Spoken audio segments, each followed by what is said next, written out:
Hello friends, good morning all of you. कैसे हो सभी? मस्त होंगे, स्वस्थ होंगे। मैं आज आप लोगों के लिए एक बहुत शानदार क्लास लेकर आया हूँ। आज की क्लास में हम लोग क्लास संस्कृति के बहुत अच्छे क्वेश्चन करने वाले हैं दोस्तों। और आप लोगों से आशा करता हूँ कि आप सब लोग अपनी बेहतरीन तैयारी में लग रहे होंगे। आप चैनल पर नए हो तो चैनल को सब्सक्राइब कर लीजिए, और वीडियो पसंद आए तो वीडियो को लाइक ज़रूर करना, अपने साथियों के साथ शेयर ज़रूर करना। बिना किसी देरी के शुरू करते हैं दोस्तों आज का सेशन।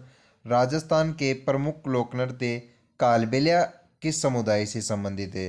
दोस्तों, कालबेलिया जो नृत्य हैं वह कौन से समुदाय से संबंधित हैं? ऑप्शन देखिए, राजपूत, मेवाती, सहरिया या सांगी।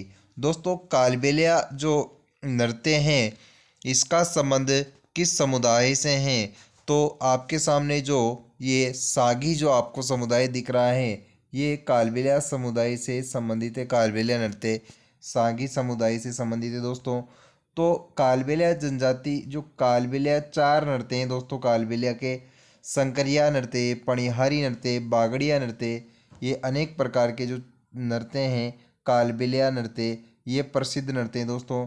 कालबेलिया नृत्य की प्रसिद्ध नृत्यांगना है दोस्तों गुलाबो सपेरा। इनका संबंध अजमेर से है दोस्तों। वेरी इंपॉर्टेंट है दोस्तों, आप लोगों को ध्यान होना चाहिए। तो आपके सामने डी नंबर ऑप्शन सहरिया सागी सही जवाब हो जाएगा। सहरिया बारह जिले की शाहबाद और किशनगंज में सर्वाधिक पाया जाता है। तो आपका राइट आंसर हो जाएगा दोस्तों डी नंबर ऑप्शन। बढ़ते हैं अगले क्वेश्चन की ओर। दोस्तों, अगला क्वेश्चन है, राजस्थान के प्रमुख लोक कला पिछवाई का संबंध किस शहर से है? दोस्तों, पिछवाई कला कौन से शहर से जुड़ी हुई है? दोस्तों, लोक कला है। यहाँ से एक क्वेश्चन एग्जाम में पक्का पूछा जाता है। चाहे आप लोग बीएसटीसी की तैयारी कर रहे हो, चतुर्थ श्रेणी कर्मचारी की तैयारी कर रहे हो, तो आप सभी के लिए आज की क्लास बेहद महत्वपूर्ण है। इससे पहले भी मैंने बीएसटीसी की शानदार क्लास एक करवा रखी हैं। राजस्थान जीके की प्लेलिस्ट बनी रखी है। आपको प्लेलिस्ट में जाकर राजस्थान जीके की सभी क्लासें देख लेना चाहिए, क्योंकि 41 जिले और 7 संभाग के अनुसार अपन नवीनतम संभाग और जिलों के हिसाब से तैयारी में लग रहे हैं दोस्तों। तो पिछवाई कला है जो किस शहर से जुड़ी हैं? अजमेर से, उदयपुर से, जैसलमेर से, नाथद्वारा से। पिछवाई का संबंध है दोस्तों नाथद्वारा राजसमंद की प्रसिद्ध दोस्तों। बाल कृष्ण का स्वरूप के बारे में है दोस्तों, बाल कृष्ण स्वरूप के बारे में, क्योंकि नाथद्वारा में जो बाल कृष्ण के बाल रूप के बारे में चित्रित की गई है दोस्तों पिछवाई कला। तो डी नंबर ऑप्शन नाथद्वारा में। आपके सामने मैं बात करूँ तो द्वारिकाधीश जी का मंदिर कहाँ है? काकरोली राजसमंद में द्वारिकाधीश जी का मंदिर है। ये भी आप लोगों को ध्यान होना चाहिए। वल्लभ संप्रदाय का प्रमुख केंद्र है नाथद्वारा।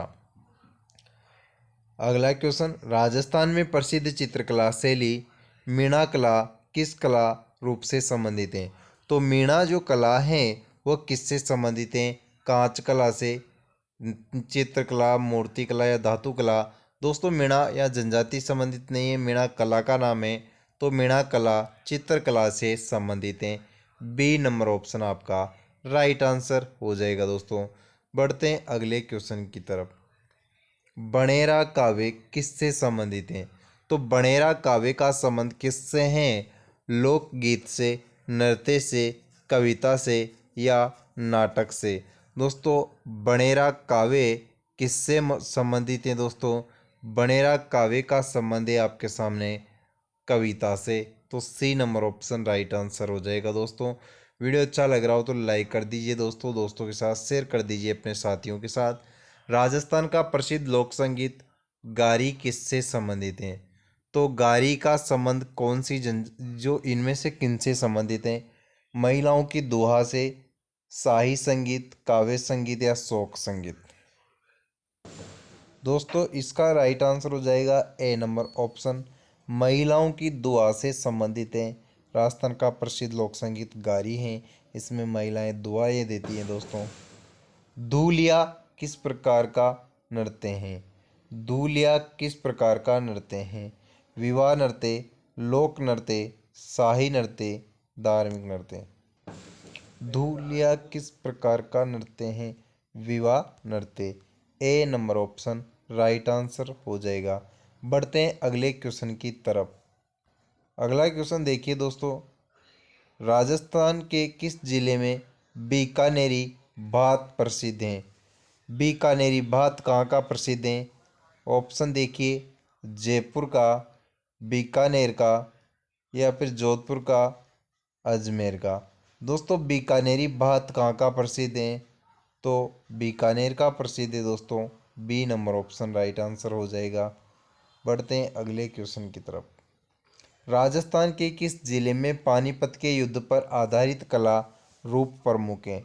तो ऐसा कौन सा जिला है जहाँ पर पानीपत के युद्ध पर आधारित कला रूप प्रमुख हैं?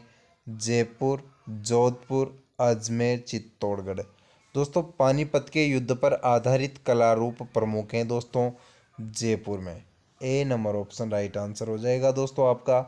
बढ़ते हैं अगले क्वेश्चन की तरफ। दोस्तों शानदार तरीके से अपन राजस्थान इतिहास कला संस्कृति को करेंगे, ज्योग्राफी को भी अपन तरीके से करने वाले हैं दोस्तों। 2 सेशन मैंने आपके लिए ज्योग्राफी के शानदार एग्जाम ओरिएंटेड क्वेश्चन करवाए थे। जिन्होंने नहीं देखी हो तो उन क्लासों को ज़रूर देख लीजिए। और राजस्थान जीके की प्लेलिस्ट बन रखी है, उस प्लेलिस्ट में जीके की सभी क्लास आपको देखनी चाहिए, क्योंकि अच्छी अच्छी क्लासें हैं दोस्तों। हिंदी की जो रीट के लिए क्लासें हुई थी, एक नंबर तरीके से हिंदी व्याकरण करवाई थी दोस्तों, वो क्लासें आपके बीएसटीसी पीटीटी में शानदार सहयोग करेगी। ना कि ऐसी बात नहीं है, बीएसटीसी पीटीटी के लिए भी मैं हिंदी की क्लासें लाऊंगा। और आप लोग चैनल को सब्सक्राइब कर लीजिए, क्योंकि हर सब्जेक्ट की क्लासें आप लोगों को यहाँ पर मिलने वाली हैं। राजस्थान की पारंपरिक वेशभूषा में घाघरा किसका नाम है? घाघरा किसे बोलते हैं? पुरुषों की चूड़ी, महिलाओं का पारंपरिक वस्त्र, महिलाओं का गहना, या पुरुषों की धोती। दोस्तों महिलाओं का पारंपरिक वस्त्र होता है, उसको घाघरा बोलते हैं। जो महिलाएं कमर के नीचे पहनती हैं तो उसको घाघरा के नाम से जाना जाता है दोस्तों। गोल घेरनुमा होता है दोस्तों, उसको महिलाएं घाघरा बोलती हैं और उसके ऊपर ओढ़नी ओढ़ती हैं दोस्तों। भील पुरुषों की तंग धोती को डेफाड़ा के नाम से जाना जाता है। तंग धोती जो उनकी होती हैं उसको डेफाड़ा कहा जाता है। ये भी आपको ध्यान होना चाहिए दोस्तों। और भीलों में जो आपके सामने तलाक होता है उसको छेड़ा फाड़ना कहा जाता है। अगले क्वेश्चन की तरफ बढ़ते हैं दोस्तों। राजस्थान की लोक कला सांगरी किससे संबंधित है? सांगरी का संबंध किससे है? कांच कला से, चूड़ी कला से, धातु कला से, या फिर मिट्टी कला से। दोस्तों सांगरी का संबंध किससे है? तो सांगरी का संबंध किस कला से है? कांच कला, चूड़ी कला, या धातु कला, या मिट्टी कला। मिट्टी की कला को सांगरी कहा जाता है दोस्तों। D number option right answer. बढ़ते हैं अगले क्वेश्चन की तरफ। अगला क्वेश्चन है दोस्तों अपना, सरगम किस कला रूप से जुड़ा है? सरगम का संबंध किस कला से है? किस कला रूप से है? नृत्य से, संगीत से, चित्रकला से, लोकगीत से। सरगम का संबंध किस से है दोस्तों? सरगम का संबंध है नृत्य से। ए नंबर ऑप्शन राइट आंसर हो जाएगा दोस्तों। बढ़ते हैं अगले क्वेश्चन की तरफ। गोटा पत्ती कारीगरी किसे कहा जाता है? वेरी वेरी इंपॉर्टेंट रहेगा दोस्तों। गोटा पत्ती कारीगरी किसे कहा जाता है? दोस्तों ये क्वेश्चन वीडियो एग्जाम में पूछा जा चुका है दोस्तों। ये क्वेश्चन शानदार क्वेश्चन है, एलडीसी में भी पूछा जा चुका है। तो चाहे आप किसी भी एग्ज़ाम की तैयारी कर रहे हो, इस क्वेश्चन को तो स्टार लगा लेना दोस्तों, गोटा लगा लेना आप भी, क्योंकि गोटा पत्ती का ही क्वेश्चन है। ये क्वेश्चन अनेकों बार रिपीट होता है एग्ज़ाम में, हूबहू पूछा जाता है। इसलिए कुछ बच्चे बोलते हैं कि सर अब अभी जो रीट की परीक्षा हुई थी उसमें अपनी हिंदी की क्लासों से हूबहू क्वेश्चन मिले हैं, उदाहरण भी वही मिले जो आपने करवाए थे। तो दोस्तों अपना जो हिंदी की क्लास से क्या, हम जीके की क्लास से भी अपने सेम क्वेश्चन मिलते हैं, क्योंकि क्वेश्चन एग्ज़ाम ओरिएंटेड लाते हैं, चाहे टाइम लग जाता है लेकिन अच्छा सेशन लेकर आते हैं दोस्तों। क्योंकि अगर आप भी देख रहे हैं अपना समय वेस्ट कर रहे हैं, इन्वेस्ट कर रहे हैं, तो उसका फ़ायदा आप लोगों को मिलना चाहिए। इसलिए हर बार आपको क्वेश्चन अपनी क्लासों से डायरेक्ट मिलते हैं। तो बीएसटीसी पीटीटी की गारंटी ले रहा हूँ दोस्तों, 500 प्लस नंबर आपके आ जाएंगे अगर आप लोग ध्यान से अच्छे तरीके से रेगुलर क्लासें देख लेंगे। मैं कहूँगा जैसे चल गए तो। गोटा पत्ती कारीगरी किसे कहा जाता है? कढ़ाई कला, चूड़ी कला, मूर्ति कला, या वाटर कला। दोस्तों कढ़ाई कला। सर ये क्या होती है? तो दोस्तों जैसे एक ओढ़नी होती है, ओढ़नी पर जो कसीदाकारी होती है, कसीदे निकालना, नई नई डिज़ाइन प्रिंटेड करना, उसको कढ़ाई कला कहा जाता है और उसको गोटा पत्ती डिजाइन कहा जाता है दोस्तों। गोटा पत्ती के नाम से उसको जाना जाता है। तो ए नंबर ऑप्शन आपके पास राइट आंसर हो जाएगा दोस्तों। बढ़ते हैं अगले क्वेश्चन की तरफ। राजस्थान की किस लोक वाद्य यंत्रों में रावण हत्ता किससे संबंधित हैं? रावण हत्ता का संबंध गायक से, वादक से, नर्तक से या चित्रकार से? दोस्तों रावण हत्ता का संबंध किससे है दोस्तों? तो रावण हत्ता का संबंध है दोस्तों गायक से, क्योंकि जो पाबू जी की वाद्य यंत्र, पाबू जी की फड़ का वाचन करते समय रावण हत्ता वाद्य यंत्र का प्रयोग किया जाता है दोस्तों। रावण हत्ता एक वाद्य यंत्र है दोस्तों। तो रावण हत्ता प्रमुख वाद्य यंत्र हैं। पाबू जी की फड़ का वाचन करते समय इसको बजाया जाता है दोस्तों। ए नंबर ऑप्शन राइट आंसर हो जाएगा दोस्तों। मेहंदी कला राजस्थान के किस कला रूप से संबंधित है? मेहंदी कला लोक संगीत से, लोक नृत्य से, हस्तशिल्प से या चित्रकला से? दोस्तों मेहंदी की कला होती हैं वो इनमें से किससे संबंधित हैं? लोक संगीत, लोक नृत्य या हस्तशिल्प? तो हाथ की कलाकारी होती है दोस्तों। मेहंदी मारना हर किसी के बस की बात नहीं होती, ये भी अपनी अपनी एक कलाकारी हुनर होता है दोस्तों। तो हर किसी को नहीं आता है। हस्तशिल्प की कला होती है दोस्तों, मेहंदी मांडना, मोरनी मांडना, रंगोली बनाना, सबकी अलग अलग रुचि के हिसाब से होती है दोस्तों। तो C number option right answer हो जाएगा दोस्तों। क्लास अच्छी लग रही हो तो लाइक कर दीजिए, शेयर कर दीजिए। कुंभलगढ़ किला की चित्रकला किसके द्वारा बनाई गई थी? तो कुंभलगढ़ किले की चित्रकला किसके द्वारा? महाराणा प्रताप, राजा सूरजमल, राणा कुंभा या उदय सिंह? दोस्तों राणा कुंभा के द्वारा इसकी चित्रकारी बनाई गई थी। कुंभलगढ़ दुर्ग का निर्माण राणा कुंभा के द्वारा ही करवाया गया था। और कुंभलगढ़ दुर्ग के कटारगढ़ में जूनी कचहरी नामक स्थान पर 9 मई 1540 को वीर शिरोमणि महाराणा प्रताप का जन्म हुआ था दोस्तों। कुंभलगढ़ का किला राजसमंद जिले में स्थित है। इस किले के बारे में कहा जाता है कि यह दुर्ग इतनी बुलंदी पर बना हुआ है कि नीचे से ऊपर देखने पर सिर की पगड़ी नीचे गिर जाती है। यह कथन किसके द्वारा कहा गया? तो अबुल फजल के द्वारा यह लाइन कही गई दोस्तों कि कुंभलगढ़ दुर्ग इतनी बुलंदी पर बना हुआ है कि नीचे से ऊपर देखने पर सिर की पगड़ी नीचे गिर जाती है दोस्तों। कुंभलगढ़ दुर्ग की दीवार की लंबाई है दोस्तों दुर्ग की 36 किलोमीटर है दोस्तों। मंडन इसका प्रमुख शिल्पी था दोस्तों।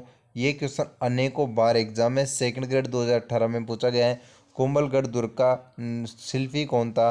तो मंडन इनका शिल्पकार है दोस्तों। 36 किलोमीटर इसकी दीवार की लंबाई है दोस्तों और 4 किलोमीटर चौड़ी है। तो कहते हैं कि एक साथ 4 घुड़सवार इस पर आसानी से चल सकते हैं दोस्तों। भारत की महान दीवार के नाम से इसे जाना जाता है, जो कि एक प्रमुख दुर्ग रहा है दोस्तों। कुंभलगढ़ दुर्ग आपके राजसमंद जिले में स्थित हैं और महाराणा कुंभा के द्वारा इसका निर्माण करवाया गया है दोस्तों। भील कला किस कला रूप का एक उदाहरण है? तो भील कला इनमें से किसका एक उदाहरण है? चित्रकला, मूर्ति कला, लोक नृत्य या कागज कला? तो भील कला का संबंध किससे है दोस्तों? भील कला का संबंध मूर्ति कला से संबंधित है दोस्तों। भील एक जनजाति विशेष है। मीणा जनजाति के बाद सर्वाधिक पाई जाती है दोस्तों भील जनजाति। तो भील जनजाति हैं। इसके नृत्य एग्जाम में बहुत बार पूछे जाते हैं। गौरी नृत्य भीलों का प्रसिद्ध नृत्य हैं दोस्तों। भीलों की गौरी, गैर नृत्य भी भीलों का प्रसिद्ध नृत्य हैं। तो भील जनजाति के द्वारा अनेक प्रकार के नृत्य किए जाते हैं। भीलों की गौरी, गैरों के युद्ध में, रमणी पीकर द्विचक्री घूमी, रमणीय नृत्य इनका प्रमुख नृत्य हैं। द्विचक्री इनका प्रमुख नृत्य हैं। तो ये अनेक प्रकार के नृत्य हैं दोस्तों। ये भील जनजाति के द्वारा किए जाते हैं। आप लोगों को ध्यान होना चाहिए। तो आपके राइट आंसर हो जाएगा बी नंबर ऑप्शन। बढ़ते हैं अगले क्वेश्चन की तरफ। राजस्थान की किस लोक कला शैली को राजस्थानी कांच कला का कहा जाता है? वेरी वेरी इंपॉर्टेंट रहेगा दोस्तों, शानदार क्वेश्चन है। राजस्थानी कांच कला के नाम से किसे जाना जाता है? कांच की सजावट को, कांच के गहने, कांच की मूर्तियाँ या कांच के महल। दोस्तों, राजस्थानी कांच कला के नाम से किसे जाना जाता है? तो आपके सामने जो कांच की मूर्तियाँ होती हैं, कांच की बनी हुई जो मूर्तियाँ होती हैं, उनको राजस्थानी कांच कला कहा जाता है। C number option right answer हो जाएगा दोस्तों। बढ़ते हैं अगले क्वेश्चन की तरफ। चमचम किस प्रकार का पारंपरिक मीठा है? चमचम किस प्रकार का पारंपरिक मीठा है? वेरी इंपॉर्टेंट क्वेश्चन है दोस्तों, ऐसे क्वेश्चन एग्जाम में पूछ लेता है। तो राजस्थानी मिठाई, उत्तर भारतीय मिठाई, पंजाबी मिठाई या महाराष्ट्रियन मिठाई? दोस्तों, चमचम किस प्रकार की मिठाई का नाम है? आप सोच रहे होंगे कि सर हमने तो मिल्क केक का ही नाम सुना है, कौन सी मिठाई आ गई? दोस्तों, चमचम राजस्थानी मिठाई का नाम है दोस्तों। ए नंबर ऑप्शन राइट आंसर हो जाएगा। आपके मिल्क केक को आप जानते हो, मिल्क केक ही नहीं होती, मिठाइयाँ बहुत प्रकार की होती है। तो चमचम भी राजस्थानी मिठाई का एक प्रकार है दोस्तों। आप लोगों को परिचित होना चाहिए ऐसे क्वेश्चन से, क्योंकि एग्जाम में पूछ लेता है दोस्तों। राजस्थान की पारंपरिक वेशभूषा में महिलाओं की ओढ़नी का प्रमुख रंग कैसा होता है? वेरी वेरी इंपॉर्टेंट रहेगा दोस्तों। महिलाओं की ओढ़नी अर्थात टॉपिक है आपके वेशभूषा, राजस्थानी वेशभूषा वाला। वहाँ से एक या दो क्वेश्चन पूछना फिक्स है दोस्तों। तो महिलाओं की ओढ़नी से ज़्यादातर क्वेश्चन पूछ लेता है, या पुत्र जन्म के अवसर पर कैसी ओढ़नी, ज़्यादा डिटेल में पूछे तो ऐसे पूछ लेता है। तो महिलाओं की ओढ़नी का प्रमुख रंग कौन सा है? लाल, हरा, नीला या फिर पीला? दोस्तों, पीले रंग की ओढ़नी प्रमुख रूप से महिलाओं के द्वारा ओढ़ी जाती है। पीले रंग का पोंचा, पीला पोंचा आदिवासी महिलाओं का प्रसिद्ध है दोस्तों। और लाल रंग की ओढ़नी है दोस्तों, ये आपके सामने पुत्री के जन्म के अवसर पर ओढ़ी जाती है दोस्तों। तो आपको ध्यान होनी चाहिए। राजस्थान का प्रसिद्ध संगीत सारंगी कहाँ का संबंधित है? वेरी वेरी इंपॉर्टेंट रहेगा दोस्तों। शानदार क्वेश्चन है। सारंगी का संबंध किस जिले से है? जोधपुर से, बीकानेर से, उदयपुर से या फिर अजमेर से? दोस्तों, सारंगी का संबंध जोधपुर से है। राइट आंसर हो जाएगा डी नंबर ऑप्शन। दोस्तों, सारंगी एक प्रमुख सुशिर वाद्य यंत्र है। अलगोजा भी एक प्रमुख सुशिर वाद्य यंत्र है। अलगोजा के प्रमुख वादक हैं दोस्तों रामनाथ चौधरी। रामनाथ चौधरी, इनका नाम आपको ध्यान होना चाहिए। प्रमुख अलगोजा के प्रमुख वादक है दोस्तों, कलाकार है अलगोजा बजाने वाले। रामनाथ चौधरी का संबंध पदमपुरा गांव जयपुर से है दोस्तों। नाक से अलगोजा बजाने के कारण प्रसिद्ध रहे हैं दोस्तों। इनका नाम गिनीज बुक ऑफ अवार्ड में दर्ज करवाया गया है दोस्तों। रामनाथ चौधरी, और पदमपुरा गांव जयपुर से इनका संबंध है दोस्तों। अगला क्वेश्चन। डांगला राजस्थान की किस कला से जुड़ा है? डांगला का संबंध राजस्थान की किस कला से है दोस्तों? डांगला लोक नृत्य से, रचनात्मक कढ़ाई से, चूड़ी कला या कढ़ाई कला? दोस्तों, डांगला क्या है? आप सोच रहे हैं सर अजीब गरीब नाम है। डांगला राजस्थान की किस कला से जुड़ा है दोस्तों? तो डांगला जुड़ा है कढ़ाई कला, अर्थात जो कढ़ाई गोटा पत्ती वाला क्वेश्चन आपने ऊपर पढ़ा था, जो कसीदाकारी की कुछ पेंटिंग्स निकाली जाती हैं, उन्हीं से संबंधित है दोस्तों डांगला भी ही। तो कढ़ाई की कला से संबंधित है। कढ़ाई का संबंध है कुछ डिजाइन या कसीदाकारी जो निकाली जाती हैं, उसको कढ़ाई के नाम से जाना जाता है दोस्तों। तो डी नंबर ऑप्शन आपके पास राइट आंसर हो जाएगा दोस्तों। बढ़ते हैं अगले क्वेश्चन की और। राजस्थान के किस कला रूप को गवाड़ी कहा जाता है? गवाड़ी के नाम से किसे जाना जाता है? चित्रकला, नृत्य कला, संगीत या हस्तशिल्प? दोस्तों, गवाड़ी क्या है? चित्रकला, नृत्य कला, संगीत या हस्तशिल्प? तो गवाड़ी एक हस्तशिल्प से संबंधित है। तो डी नंबर ऑप्शन आपके पास सही जवाब हो जाएगा दोस्तों। अगला क्वेश्चन। राजस्थान की संस्कृति में प्रमुख संगीत वाद्य बांसुरी का प्रमुख रंग कैसा होता है? अच्छा क्वेश्चन है दोस्तों, एग्जाम में पूछने लायक है। तो बांसुरी का रंग कैसा होता है? लाल, काला, हरा, या फिर सफ़ेद, तो बांसुरी का रंग सामान्यतः लाल कलर का होता है दोस्तों। ए नंबर ऑप्शन राइट आंसर हो जाएगा दोस्तों। अगला क्वेश्चन दोस्तों, अगला क्वेश्चन नहीं है, क्लास यहीं तक है आज की। मिलते हैं अगली क्लास में दोस्तों। आपको क्लास अच्छी लगी हो तो शेयर कर देना अपने दोस्तों के साथ। Thank you. Thank you.